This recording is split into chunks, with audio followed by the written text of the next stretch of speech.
What's going on, y'all? It's episode 4 of the series, I believe.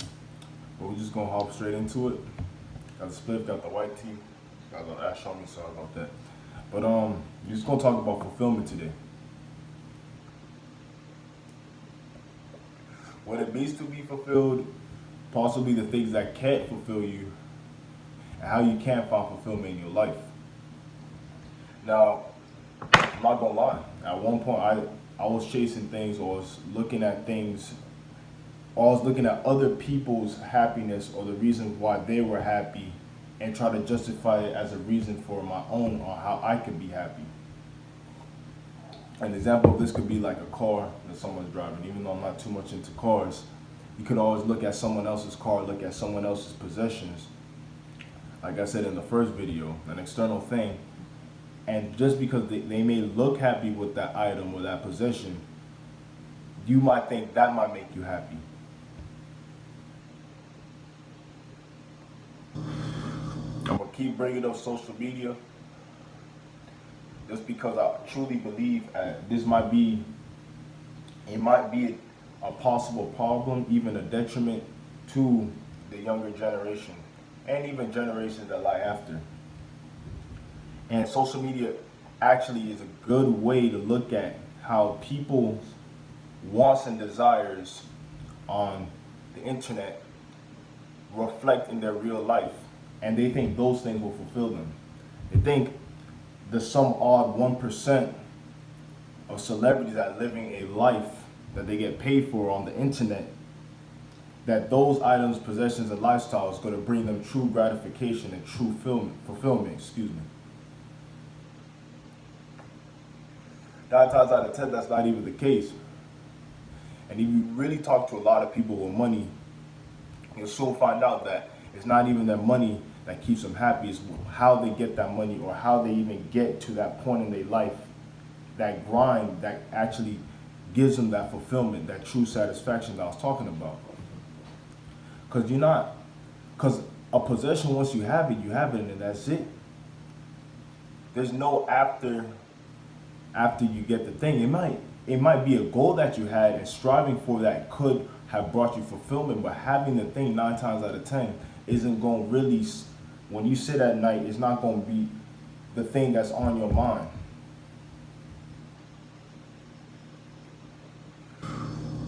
Fulfillment doesn't come from external things. It comes from what you could do within. External things can bring out that hunger for fulfillment, but it will not be the end all be all to your fulfillment, if you understand. Fulfillment is something that lies in your spirit and your soul. It's almost like a calling. You feel me? Your parents can send you to school to become a doctor, but in your heart you want to be, let's say, a shoemaker or some shit. That's something that's going to fulfill you. Don't follow what other people are telling you to do, or what other people seem to be happy doing, so that could be your happiness. That will not be your happiness, because at the end of the day, we're just all different people, and we all have different situations and different lives. What may bring one person happiness might bring another person agony and terror. It's more to develop in the mind what you want, but it's more dormant in the soul. Now, I want to talk about mind and soul in a different video, because some people believe it's interconnected, while I believe they're separate but joint. But that's a different video. But your soul, and it happens very young. It happens very young when you really want to know about your fulfillment. It can happen later in life, because at later points in your life, you want different things to help you keep you satisfied and keep you fulfilled. But when you're young, you already have that hunger and desire for fulfillment, that hunger and desire for what you really want to do. You understand?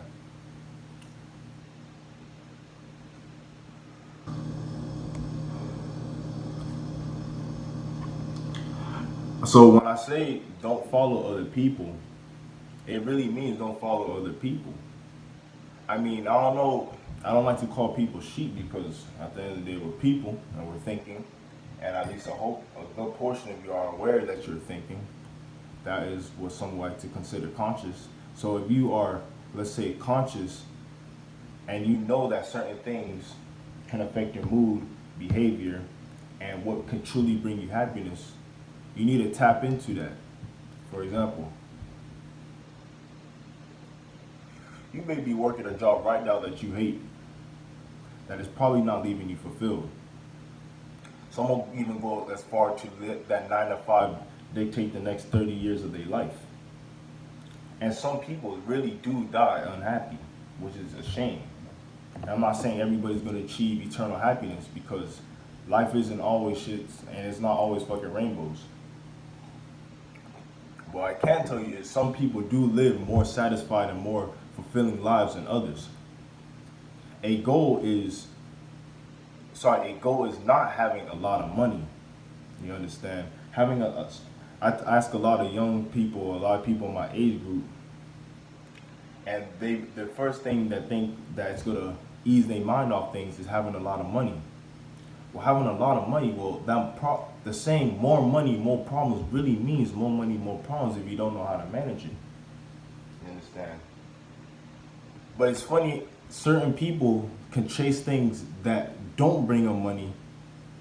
Let's say we have your quote unquote broke artist, your broke painter, your broke dancer or whatever.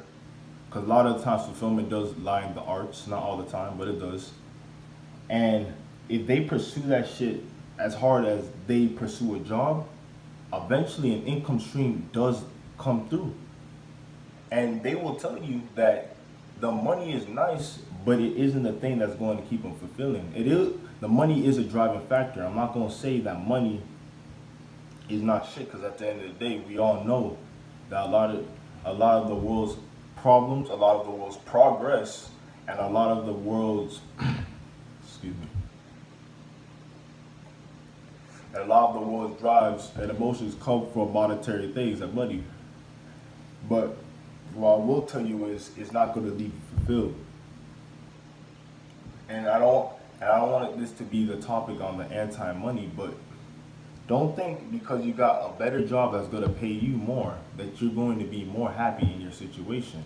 That job that pays you more is probably going to require you to do more work, probably going to require you to deal with more bullshit, that's probably going to require you to put in hours that you don't want to even put in. So then when you do have your free time, you're not even thinking about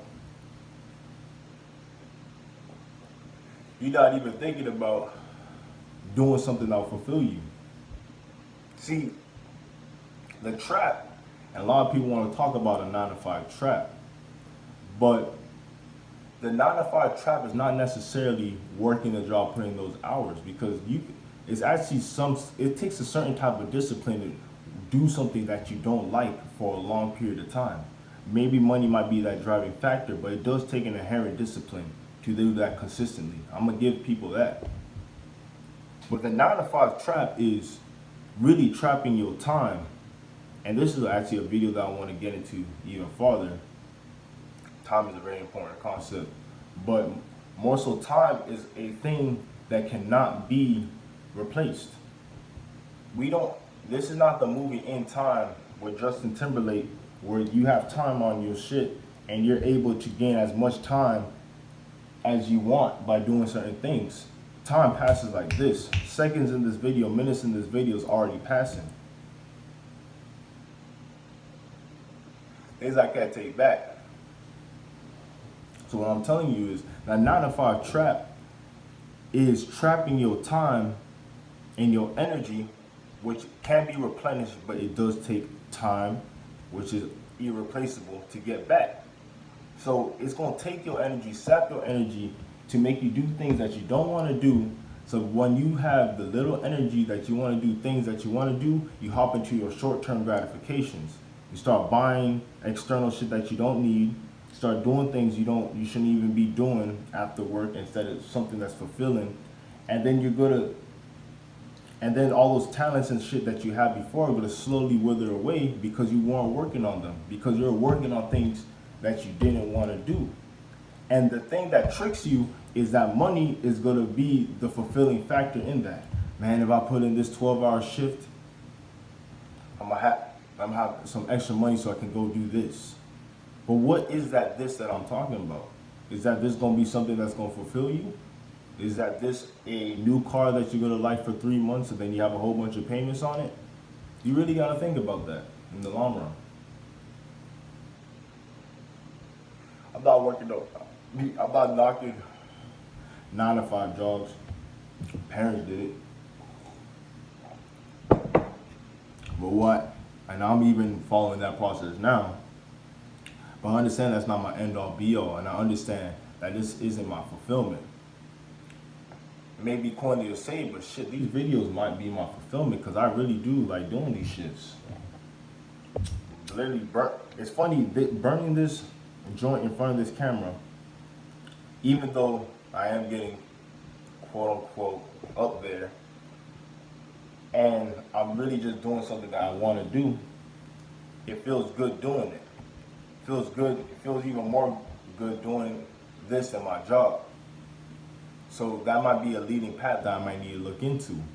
But I want y'all, for the rest of these days, this week, this month, of this year, really look at the little things you could do outside of your normal shit that you don't want to do to get you on a path so you can feel fulfilled. Okay, anyways, thank you for watching this video. I'm gonna keep them coming. I ain't gonna stop with this. Take my channel down or whatever. If I really start talking, I'm gonna be back because this is my fulfillment, or I think it is. But stay tuned.